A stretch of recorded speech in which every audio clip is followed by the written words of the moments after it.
Steam rose from the ancient copper pot as I stirred the broth that had been simmering for 12 hours. The tiny kitchen of Golden Dragon Noodles was barely big enough for 2 people. But somehow my grandfather had created culinary magic here for 40 years. Now it was my kitchen, my legacy, even if my husband's family considered it worthless. Still playing with noodles, May? My mother-in-law Helen's voice cut through the peaceful morning preparation. She stood in the doorway, designer handbag clashing with the humble surroundings. Richard's new steakhouse is having its grand opening tonight. Surely you're not planning to stay here all day? I kept stirring, watching the rich golden broth swirl. Someone has to run the restaurant, Mrs. Chen. These recipes have been in Grandfather Liu's family for generations. And now they're just taking up valuable real estate, she sighed. When your father-in-law divided the restaurant properties, he should have given this location to Richard too. At least he knows how to turn a profit. I am Mai Lu Chen, and 3 months ago, I inherited what my in-laws considered the black sheep of their restaurant empire, a tiny noodle shop in Old Chinatown. While my brother-in-law Richard received the family's chain of upscale restaurants, I got the smallest, oldest property in the portfolio, the original Golden Dragon, where my grandfather had started his culinary journey in America. What the Chen family didn't know was that during the last 5 years of his life, I was the only one who apprenticed under Grandfather Liu. While Richard was busy expanding the chain with trendy fusion menus, I spent every morning learning the subtle arts of traditional cooking. Grandfather taught me secrets that weren't written in any cookbook, techniques and recipes passed down through 15 generations of Liu family chefs. Your brother wants to make an offer, Helen continued, wrinkling her nose at the aromatic steam. This location would make an excellent quick-service sushi bar. Much more profitable then. She gestured dismissively, noodles. Thank you, but no. I adjusted the flame under the pot with the precision Grandfather had taught me. This restaurant isn't for sale. Helen's perfectly manicured fingers drummed against the doorframe. May, dear, be reasonable. You have a PhD in chemistry. Surely you don't want to spend your life in this kitchen. What she didn't understand was how my chemistry background had helped me grasp the complex molecular interactions in Grandfather's recipes. Each dish was a perfect balance of proteins, starches, and aromatics, refined over centuries of culinary evolution.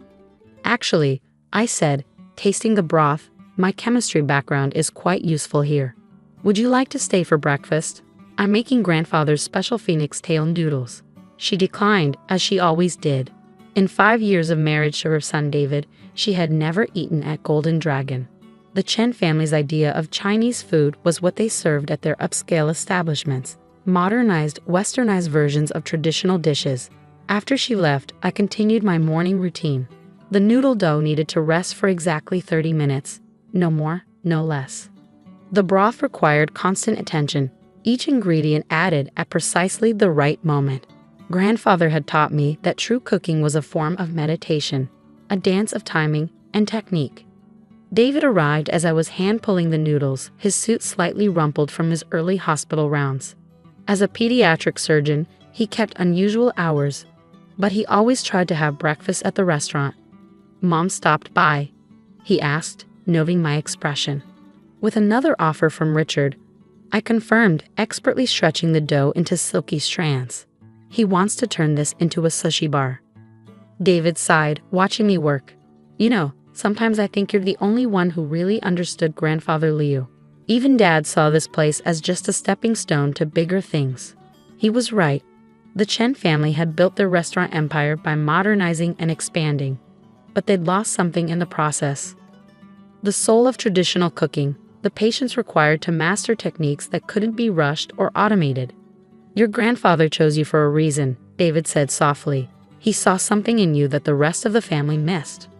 Before I could respond, the morning prep cook arrived, signaling the start of another busy day.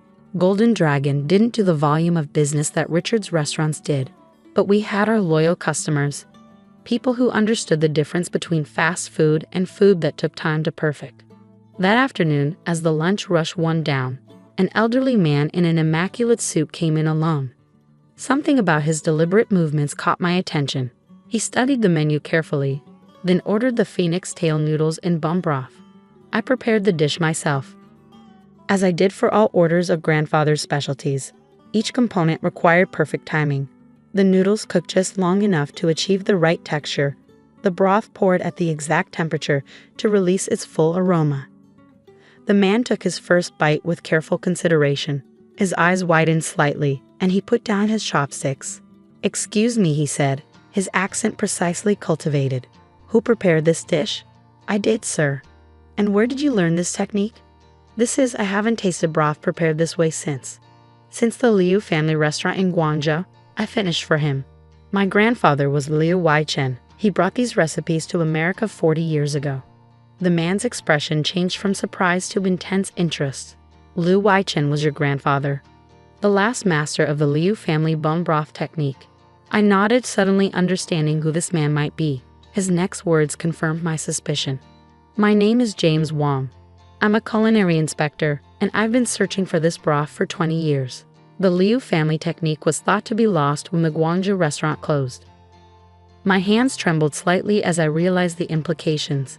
James Wong was one of the most respected food critics in Asia, known for his work with the Michelin Guide. Would you like to see our kitchen?" I offered. He spent the next hour watching me prepare another batch of broth, asking detailed questions about techniques and ingredients. His eyes lit up when I showed him grandfather's handwritten recipe books, filled with notes in his precise calligraphy.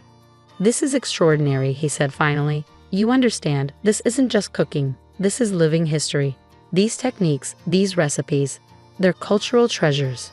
Before he left, he made a quiet phone call.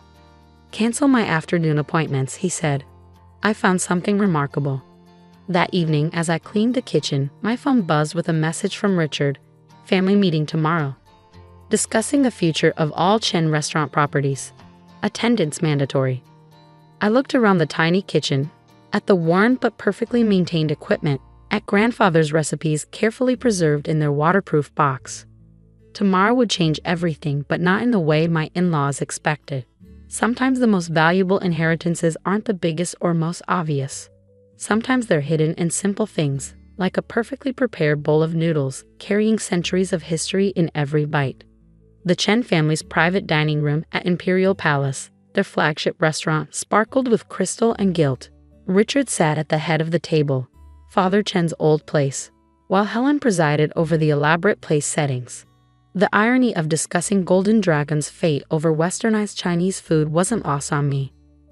"As you know," Richard began, adjusting his Rolex, "we're planning a major reorganization of our restaurant portfolio. The old properties, particularly in Chinatown, need updating to match our brand's modern image." I placed my grandfather's recipe book on the table, its worn leather cover a stark contrast to the room's opulence. "Before we discuss changes, there's something you should know about Golden Dragon." Helen sighed dramatically. "May, dear, we know you're attached to that little shop, but business is business." "Yes," I agreed. "Business is business. That's why you should know that yesterday, Golden Dragon was visited by James Wong, the Michelin Guide's chief inspector for Asian cuisine." The silence that followed was absolute. Richard's fork clattered against fine china. "That's impossible," Helen whispered. "Why would a Michelin inspector visit a noodle shop?" "Because," a new voice said from the doorway, "we've been searching for the Liu family bone broth technique for 20 years. James Wong entered, followed by 2 other inspectors. When authentic culinary traditions are lost, they're often lost forever. Finding someone who has truly mastered these techniques is extraordinary." Richard recovered first. "Mr. Wong, I'm Richard Chen, CEO of Chen Restaurant Group. If you're interested in traditional Chinese cuisine, our chef at Imperial Palace serves competent but modernized food." Wong interrupted politely. "What your sister-in-law creates at Golden Dragon is something else entirely. Something we thought was lost when the Liu family restaurant in Guangzhou closed 40 years ago." I opened grandfather's recipe book. These techniques have been passed down through 15 generations of Liu family chefs. Each recipe is a piece of living history. The next 2 hours transformed everything. Wong and his team explained the historical significance of the Liu family techniques, how they represented an unbroken line of culinary tradition dating back centuries. They showed videos of my bone broth preparation compared to other restaurants, highlighting the subtle differences that set it apart. "We're prepared to award Golden Dragon a Michelin star immediately," Wong announced. with the possibility of a second star after our full review process. Helen's face had gone pale. Richard looked like he'd swallowed something sour. But it's just noodles, he stammered. Just noodles? Wang raised an eyebrow. Your sister-in-law's phoenix tail noodles represent 500 years of refined technique. The bone broth alone takes 3 days to prepare properly. What she creates isn't just food, it's cultural heritage in edible form. I pulled out my own notebook filled with the detailed notes I'd taken during my apprenticeship with grandfather. I've spent 5 years learning these techniques. My chemistry background helped me understand the molecular processes, but the real mastery comes from practice, from understanding the subtle signs that can't be written down. We're also recommending Golden Dragon for inclusion in UNESCO's Intangible Cultural Heritage list, one of the other inspectors added. These techniques need to be preserved. David, who had been quiet until now, spoke up. That's what grandfather was protecting all these years. Not just recipes, but history. The transformation of Golden Dragon began immediately. While we maintained the original tiny restaurant, we expanded into the adjacent building, creating a culinary school focused on traditional techniques. The waiting list for tables grew to months long, but we kept prices reasonable, just as grandfather would have wanted. Richard's attitude changed when he realized the marketing potential of having a Michelin-starred restaurant in the family portfolio. He even asked me to consult on improving the authenticity of his restaurant's Chinese dishes, though he blanched when I explained how long proper preparation would take. Helen took longer to come around, but 6 months later, I found her in Golden Dragon's kitchen early one morning, watching intently as I prepared the bone broth. Your grandfather, she said hesitantly, he offered to teach me once. Years ago. I thought it was beneath me. She touched the worn handle of the copper pot. I was wrong about many things. Would you like to learn now? I offered. It's never too late to understand tradition. The culinary school flourished, attracting students from around the world. We added programs in other traditional Chinese cooking techniques, always emphasizing the importance of patience and respect for culinary heritage. A year later, Golden Dragon received its second Michelin star. The ceremony was held in our expanded space, surrounded by photos of grandfather Liu and the long line of family chefs before him. The entire Chin family attended, finally understanding what they'd dismissed for so long. You know what your grandfather told me once? David said as we celebrated that evening. He said cooking is like love. It can't be rushed, and its true value isn't in how much you can charge for it, but in how it nurtures the soul. The original tiny kitchen remained exactly as grandfather had left it, still producing the same perfect noodles and bone broth every day. But now it was also a classroom where I taught new generations the techniques that had almost been lost. Last week, a young student asked me why we spend 3 days making broth when modern methods are faster. I showed her grandfather's recipe book, pointing to notes written decades ago. Because some things can't be rushed, I told her. Every hour this broth simmers is another layer of flavor, another connection to centuries of tradition. Fast food fills the stomach, but slow food feeds the soul. Richard's restaurants still do well, serving their modernized cuisine to tourists and business people. But Golden Dragon has become something else, a bridge between past and present, a guardian of culinary heritage that almost disappeared. Helen now takes weekly cooking lessons, learning the basics of traditional techniques. She'll never be a master chef, but she's finally beginning to understand what grandfather Liu knew all along.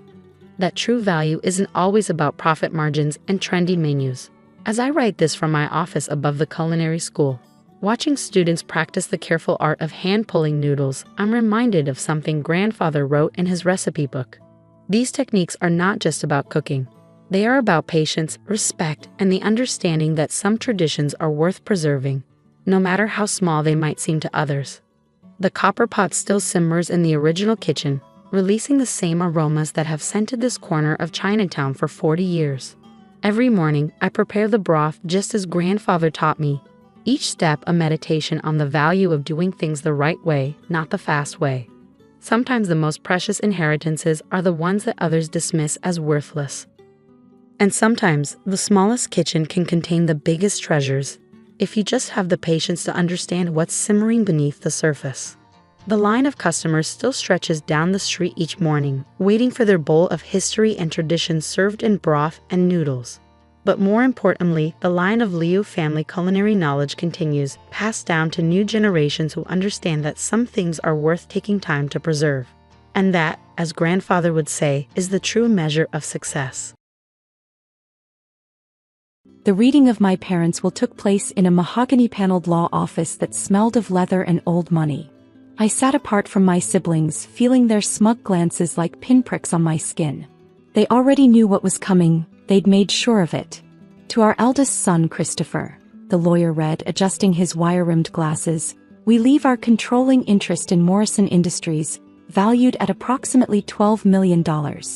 Chris straightened his Italian silk tie, nodding as if this was merely his due. To our daughter Victoria, we leave our investment portfolio and summer house in Martha's Vineyard, valued at $8 million. Victoria dabbed at her expertly made-up eyes with a monogrammed handkerchief, playing the part of the grieving daughter perfectly. And to our youngest daughter Elizabeth. The lawyer paused, clearing his throat uncomfortably. Not a single penny. The silence that followed was broken only by Victoria's poorly concealed snicker. I kept my face carefully blank, even as my hands clenched in my lap. There must be some mistake, I said quietly, though I knew there wasn't. No mistake, Chris interjected, his voice dripping with false sympathy. Mother and father were quite clear. They felt your lifestyle choices didn't align with the family's values. My lifestyle choices. That's what they called my decision to leave the family business and start my own tech company. In the Morrison family, tradition wasn't just valued, it was mandatory.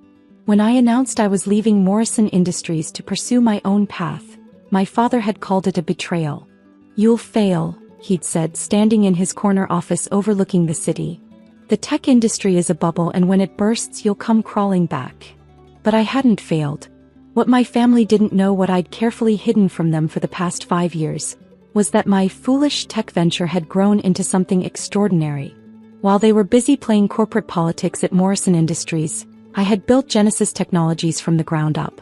We specialized in artificial intelligence and machine learning, developing systems that could predict market trends with unprecedented accuracy. The company was worth billions, though I kept my ownership carefully obscured through a maze of shell corporations and holding companies. To my family, I was still just Elizabeth, the rebellious daughter who'd thrown away her heritage for a pipe dream.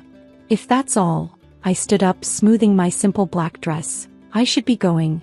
Oh, leaving so soon? Victoria called after me. Don't you want to discuss the estate? Father left very specific instructions about maintaining the family home. I paused at the door. The Morrison estate, 40 acres of prime real estate just outside the city, complete with the mansion that had been in our family for 3 generations. The place where I'd grown up, where I'd first dreamed of building something of my own. I'm sure you and Chris will handle it beautifully, I said, not turning around. You always did know how to follow instructions. As I walked to my car, a modest hybrid, not the luxury vehicles my siblings preferred, I could hear them inside, already discussing how to divide up my share of the estate. They had no idea that I'd been preparing for this moment for years. 3 days after the will reading, my phone rang.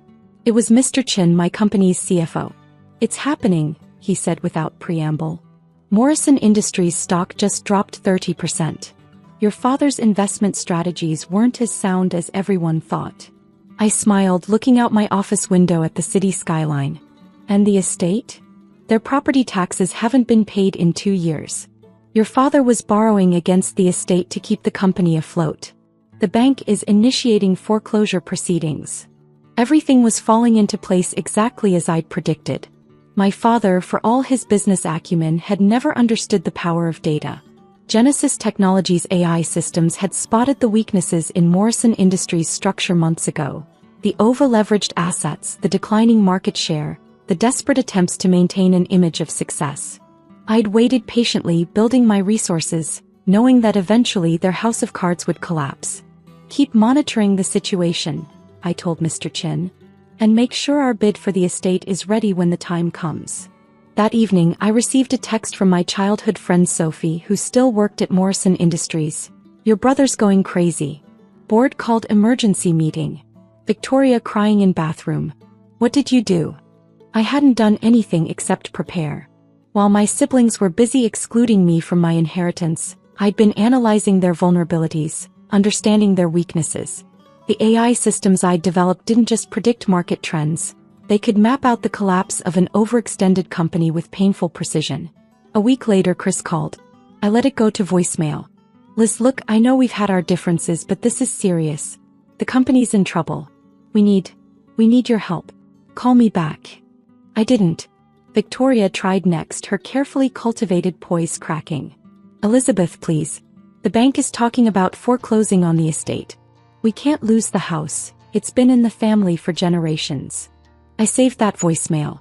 Something told me I'd want to replay it later. The next month was a cascade of disasters for my siblings. Morrison Industries stock continued its free fall. The board forced Chris to step down as CEO. Victoria had to put the Martha's Vineyard house on the market to cover her margin calls. And through it all, I watched and waited. The estate will be auctioned next week, Mr. Chin reported. Your siblings tried to block it, but given the tax situation and the outstanding loans, the court approved the sale. I nodded, reviewing the bid documents on my tablet. Make sure everything's in order. I want this to be completely legal, completely transparent. And the price. Whatever it takes. Some things are worth more than money. The morning of the auction, I dressed carefully in a tailored suit that cost more than my siblings' combined monthly salaries. No more playing the poor relation. Today they would finally understand exactly what their foolish sister had built.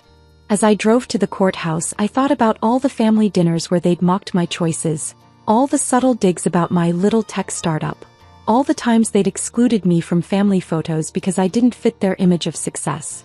The Morrison name means something, my father used to say. It carries weight, commands respect. He was right about one thing, names do carry weight. But not the name he meant. Today, the name that would command respect wasn't Morrison. It was mine. The courthouse steps were crowded with potential buyers when I arrived. The Morrison estate was prime real estate, and despite its current problems, everyone knew its value. Chris and Victoria stood huddled together near the entrance, their designer clothes looking slightly worn, their usual arrogance replaced by barely concealed panic. I walked past them without acknowledgement, my heels clicking against the marble floor as I made my way to the auction room.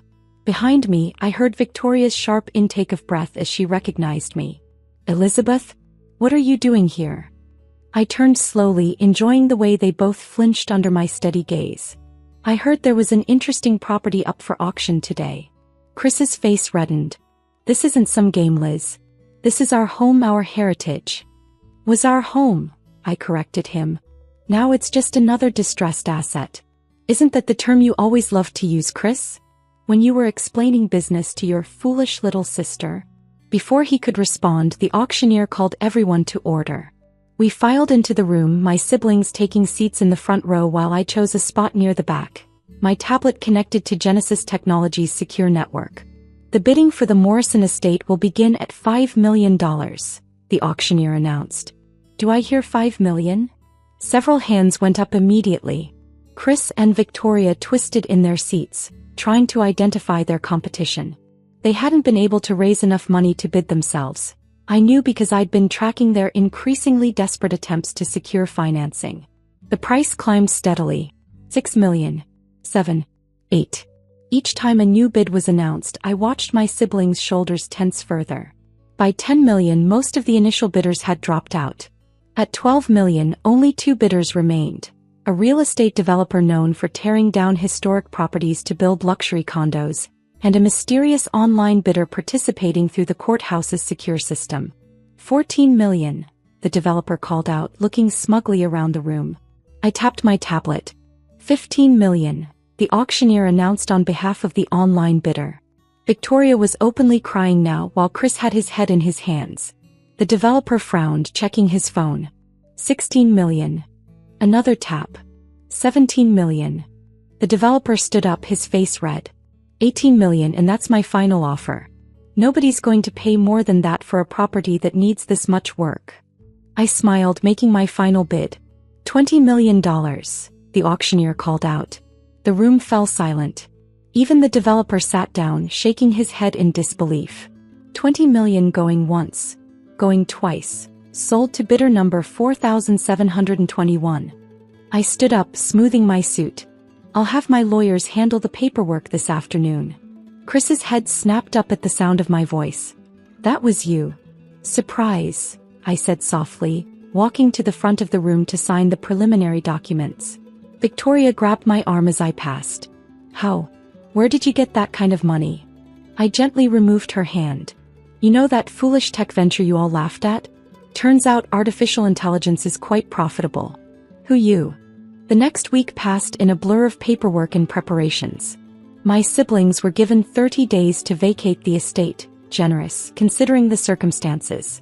I spent the time having the entire property assessed, planning renovations, and watching Genesis Technologies' stock price continue to rise as Morrison Industries fell. Then came moving day.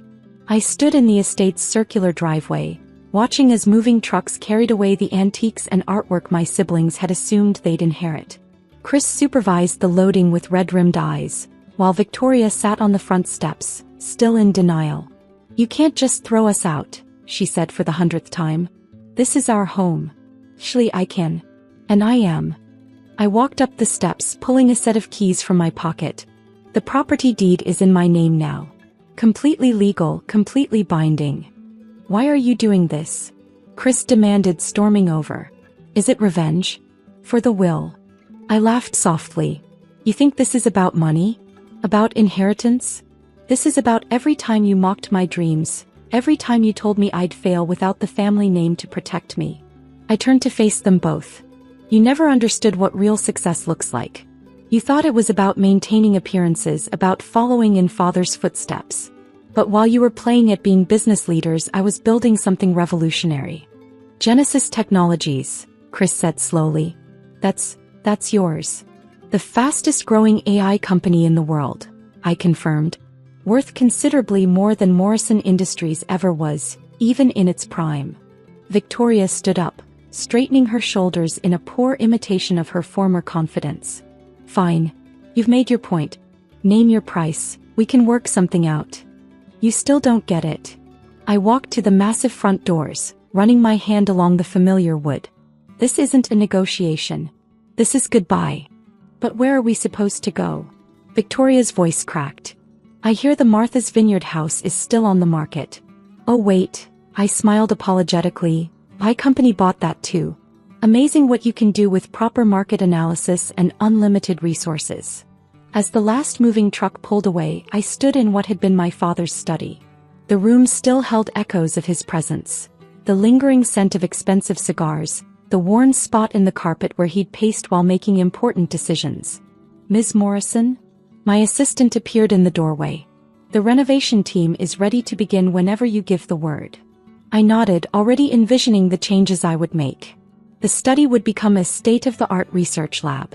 The formal dining room where I'd endured countless lectures about tradition would house a tech incubator for promising startups. One more thing, my assistant added. Your siblings are asking for a final word. I found them standing by their cars, the last of their possessions packed away. They looked smaller somehow, stripped of their inherited authority. Elizabeth, Chris began, I know we can't change the past, but we're still family. Are we? I leaned against one of the stone pillars that flanked the driveway. Because family doesn't exclude family from photos. Family doesn't mock dreams or celebrate failures. Family supports each other. We were wrong, Victoria whispered. About everything. You're the successful one, you built something real. Yes, I did. I straightened up, ready to close this chapter of my life. And now I'm going to build something even better, right here where you all said I'd fail. As they drove away, I walked back into my new home. The evening sun streamed through the windows, casting long shadows across the marble floors. In my father's study, my study now, I sat down at the desk and opened my laptop. A message from Mr. Chin popped up. Morrison Industries board is requesting an emergency meeting. They're hoping Genesis Technologies might consider an acquisition. I smiled, thinking of my brother's face when he realized just how completely the tables had turned. Tell them I'll think about it. After all, the Morrison name does carry some weight, even if it's mostly in the past now. That night, as I walked through the quiet halls of my childhood home, I felt no triumph, no bitter satisfaction. Instead, I felt something closer to peace. I had proved them all wrong, not by destroying what they built, but by building something better. The Morrison estate would no longer be a monument to outdated traditions and inherited privilege.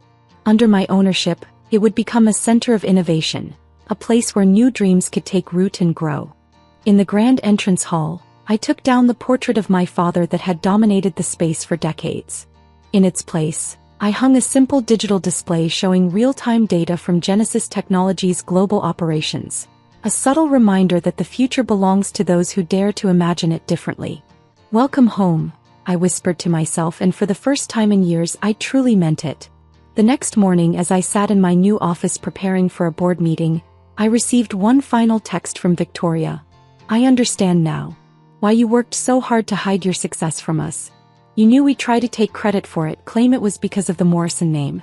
But it wasn't, was it? It was all you." I didn't respond. Some lessons don't need words to be understood. Instead, I focused on the plans spread across my desk, blueprints for transforming the estate into a technology campus that would make Silicon Valley jealous. The Morrison name might have opened doors once, but the future would be built on innovation, not inheritance. And I had a future to build. The grand ballroom of the Westbrook Country Club buzzed with excitement. Elite members of the business community mingled with employees of Harrison Manufacturing, all gathered to celebrate my father's retirement after 30 years as CEO. Crystal champagne flutes clinked as waiters circulated, serving drinks that probably cost more than what he paid his factory workers in a week. I adjusted my tailored Armani suit, watching from the shadows as Dad held court at the center of the room. Even at 65, James Harrison commanded attention. Silver hair perfectly coiffed, designer suit immaculate, that familiar look of superiority etched on his face. "To 30 years of unprecedented growth," someone toasted. If only they knew that growth came at the expense of workers' pensions, cut benefits, and outsourced jobs. I'd spent the last 5 years tracking every decision, every cutback, every time he chose profit over people. "Sarah." My brother Tom's voice carried across the room. "I didn't think you'd show up. Still working at that consulting firm?" I smiled, remembering the consulting firm cover story, the facade that had hidden my real work building Harrison Manufacturing's biggest competitor. "Wouldn't miss Dad's big day," I replied smoothly. Mom appeared, air-kissing my cheek. "Darling, you could have dressed up more. This is an important evening." I resisted the urge to tell her my simple outfit cost more than her monthly clothing allowance. The memory of that day 5 years ago surfaced, the day that set everything in motion. "Dad, I've been thinking about joining the company," I'd said, standing in his mahogany-paneled office. "I have some ideas about modernizing operations, improving worker conditions." He'd laughed, that dismissive sound I'd grown to hate. "You run a business? Sweetheart, you'll never be more than an employee. Business requires a killer instinct like your brother has." "But my MBA, my experience. From a state school?" He'd sneered. "This is a multi-million-dollar company, not some little boutique operation. Stick to what you're good at, following orders." That night I'd started planning. Every detail, every move, every piece of the puzzle that would lead to this moment. "Ladies and gentlemen," the board chairman tapped his glass. "Please take your seats. We have an important announcement about Harrison Manufacturing's future." The crowd settled into their chairs. I moved to my assigned seat, noting the irony of being placed at the far back, away from the important people. Dad took the stage, basking in the applause. "30 years, he began, his voice carrying that familiar authoritative tone. 30 years of building this company into what it stands for today: excellence, tradition, family values." I suppressed a snort. "Family values. Right." As I stepped down, he continued, "I'm proud to announce that Harrison Manufacturing will be entering a new era. We've accepted an acquisition offer that will take this company to even greater heights." Murmurs rippled through the crowd. This was news to most people. The deal had been kept strictly confidential. "The board has unanimously approved the sale to Phoenix Industries," the chairman announced. "And their CEO is here tonight to share their vision for Harrison's future." Dad beamed, clearly expecting his chosen successor, probably some golf buddy or country club crony, to take the stage. "Please welcome the CEO of Phoenix Industries," the chairman continued, "the visionary who built a billion-dollar empire in just 5 years." I stood, straightening my jacket. Sarah Harrison. The silence that fell over the room was absolute. Dad's champagne glass slipped from his fingers, shattering on the stage. And I was just getting started. The click of my heels against the hardwood stage was deafening in the stunned silence. Dad stood frozen, his face cycling through shock, disbelief, and something I'd never seen before: fear. "Thank you for that warm introduction," I began, my voice carrying clearly through the ballroom. "Though I should correct one detail, Phoenix Industries is actually worth $4.2 billion as of this morning's market close." Tom jumped to his feet. "This is impossible. Phoenix Industries is owned by SM Holdings," I finished for him. "Which stands for Sarah Michelle, my middle name. Did none of you ever wonder why you couldn't find any photos of Phoenix's CEO? Why all meetings were conducted through representatives?" I pulled up the first slide of my presentation, showing Phoenix's rapid expansion over the past 5 years. While you thought I was working at a consulting firm, I was building the most technologically advanced manufacturing operation in the industry. Dad finally found his voice. "He can't. The board would never sell to me." I smiled. "They already did. Unanimously. Your signature is even on the approval document, though you were too busy bragging about Tom's latest failure of a project to actually read what you were signing." The board chairman nodded confirmation as whispers erupted throughout the room. I clicked to the next slide, showing Harrison Manufacturing's declining profits alongside Phoenix's meteoric rise. "Let's talk numbers," I continued. "In the past 5 years, Harrison Manufacturing has lost 40% of its market share. Employee turnover has reached 70%. 3 pension funds are severely underfunded. And the company's technological infrastructure is about 15 years outdated." Dad's face reddened. "Now see here." "Meanwhile," I spoke over him, "Phoenix Industries has become the industry leader in worker satisfaction, technological innovation, and sustainable manufacturing. Our profits are triple Harrison's with half the operating costs." I turned to address the gathered employees directly. "I know many of you are worried about your jobs. Don't be. Unlike the previous leadership, I believe a company's greatest asset is its people." Clicking to the next slide, I outlined my plans. Effective immediately, all Harrison employees will receive salary adjustments to match Phoenix's pay scale, averaging a 40% increase. Full benefits will be restored. The pension funds will be fully funded within 90 days. A cheer erupted from the back of the room where the factory workers sat. Mom clutched her pearls, looking faint. "This is corporate sabotage." Tom shouted. "Dad, do something." "Do what?" I asked calmly. "The deal is done. The papers are signed. Harrison Manufacturing is now a subsidiary of Phoenix Industries." I clicked to another slide showing the company's new organizational chart. "Oh, and Tom? About your position as Vice President of Operations. That division no longer exists. Though we do have an opening in the mailroom if you'd like to learn how a business actually works." The color drained from my brother's face as security began collecting company badges from the now former executives. "As for you, Dad," I turned to face him directly, "I believe you once told me I'd never be more than an employee. Care to revise that statement?" Dad gripped the podium, his knuckles white. "You planned this," he snarled. "All these years." 5 years, 2 months, and 13 days, I confirmed. "Ever since you told me I didn't have what it takes. That I should stick to following orders. Remember that conversation, Dad?" The room was silent now, watching our confrontation like a high-stakes tennis match.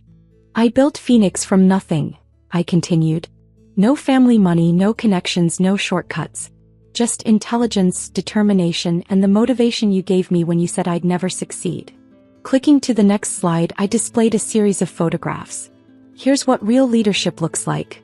Phoenix's child care centers for employees. Our technical training programs. Profit-sharing initiatives.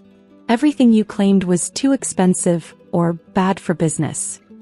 Those programs will bankrupt the company. Dad protested. "Really?" I raised an eyebrow. "Our profit margins are 40% higher than Harrison's. Turns out treating people well is good for business. But you'd know that if you'd ever actually visited the factory floor instead of hiding in your corner office." I turned to address the employees again. "Starting Monday, every Harrison facility begins modernization. New equipment, better safety protocols, actual break rooms. And yes, the executive bathroom will now be available to all employees. Another cheer from the workers. The executives looked like they'd swallowed lemons. This is our legacy? Mom stood up, voice shrill. Everything your father built handed over to a successful CEO? I finished. A billion-dollar business owner? Or were you going to say, just a girl? Tom jumped up again. The family shares. Dad still controls. Check again, I smiled. Phoenix has been buying Harrison stock through shell companies for years. We owned 48% before the board approved this sale. Now we own everything. I clicked to a final slide showing the company's new logo. Harrison Phoenix Manufacturing. A phoenix rising from old ashes, you might say. Dad finally snapped. You ungrateful little. Careful, Dad, I cut him off. Remember, I'm now in charge of your retirement package. Though it seems some of the funds are mysteriously underfunded, just like the worker pensions you raided. The color drained from his face. But unlike you, I believe in fixing others' mistakes. I nodded to my assistant, who distributed envelopes to the retired workers in attendance. Inside you'll find checks covering every penny of pension funds you were owed, with interest. The room erupted in chaos as people opened their envelopes. Some elderly workers began crying, seeing their life savings restored. You can't do this. Mom wailed. Actually, I can. And I did. I turned back to Dad. You taught me an important lesson. Never be just an employee. So I became an owner instead. The owner. Security approached the stage. Ms. Harrison, would you like us to escort the former executives out? No need, I smiled. Dad should finish his retirement speech. Though he might want to update it, since he'll be retiring with considerably less than he planned. Walking to the edge of the stage, I addressed the room one final time. Tomorrow begins a new era. Those who want to be part of it are welcome to stay. Those who prefer Dad's style of management. Well, I hear the unemployment office opens at 9. I turned to leave, then paused.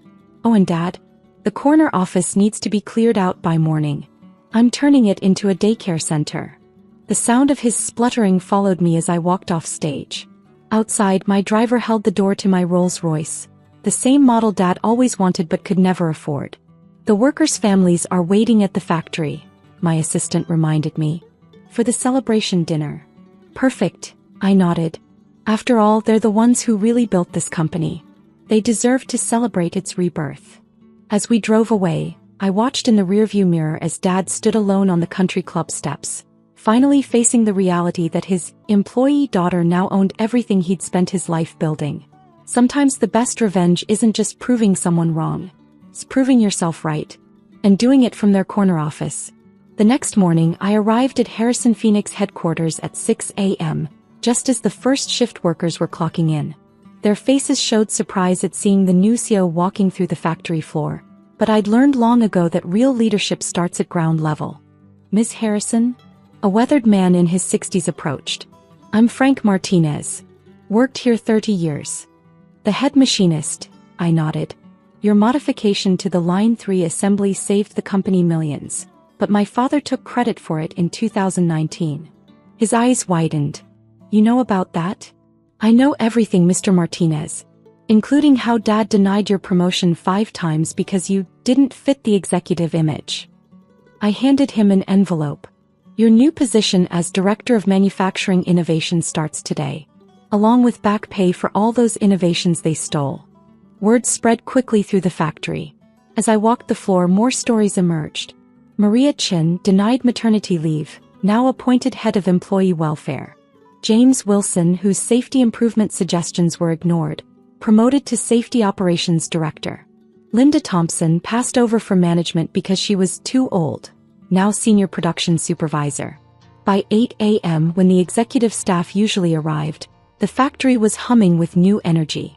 But the executive parking lot remained empty, except for one car. Tom stood by his BMW, looking lost without his usual expensive suit. Sir, please. We can talk about this. Like you talked to the workers you fired last Christmas? To make your bonus numbers look better. He paled. How did you? Those workers? All rehired. With back pay. I checked my watch. You're late for orientation, by the way.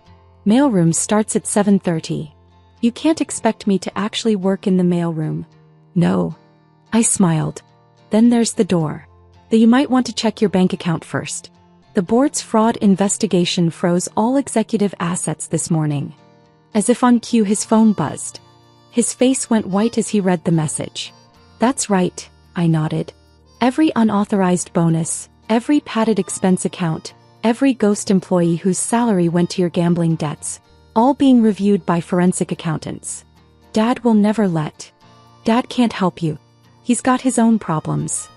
Right then, Mom's Mercedes screeched into the lot. She jumped out, waving papers. Sir, they've frozen our accounts. Even my personal shopping allowance. Interesting term, allowance, I mused, since it came from underfunded worker pensions. But don't worry, your new budget counselor starts today. I hear Walmart has some reasonable clothing options. How dare you, she hissed. After everything Everything you what, Mom? Denied me, mocked me, dismissed me. I stepped closer.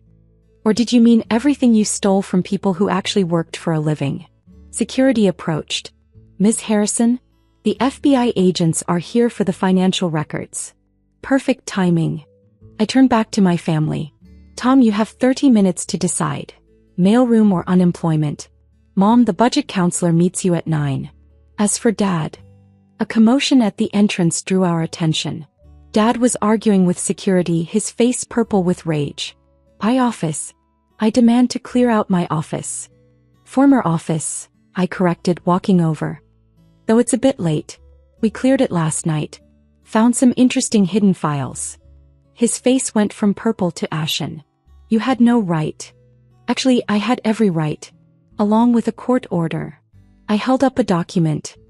The investigators were particularly interested in those offshore accounts. And the shell companies. And the buried safety violations. You'd destroy your own family? He whispered. No, Dad. You did that years ago. I'm just exposing the truth. I nodded to security. The FBI will want to speak with him. As they led him away, I addressed the gathering crowd of workers. The old Harrison manufacturing died yesterday. Today we build something new. Something honest. Those who want to be part of it, welcome aboard. Those who don't. I glanced at my shell-shocked family. Better learn to live on minimum wage. Turning to enter MY building, I paused. When Mom? Those country club memberships you love so much? I bought the club this morning. Your membership has been discontinued. Her wail echoed through the parking lot as I walked away, ready to start the first real day of MY Company. Because sometimes justice isn't just about taking control. It's about giving it back to those who earned it. One promotion at a time.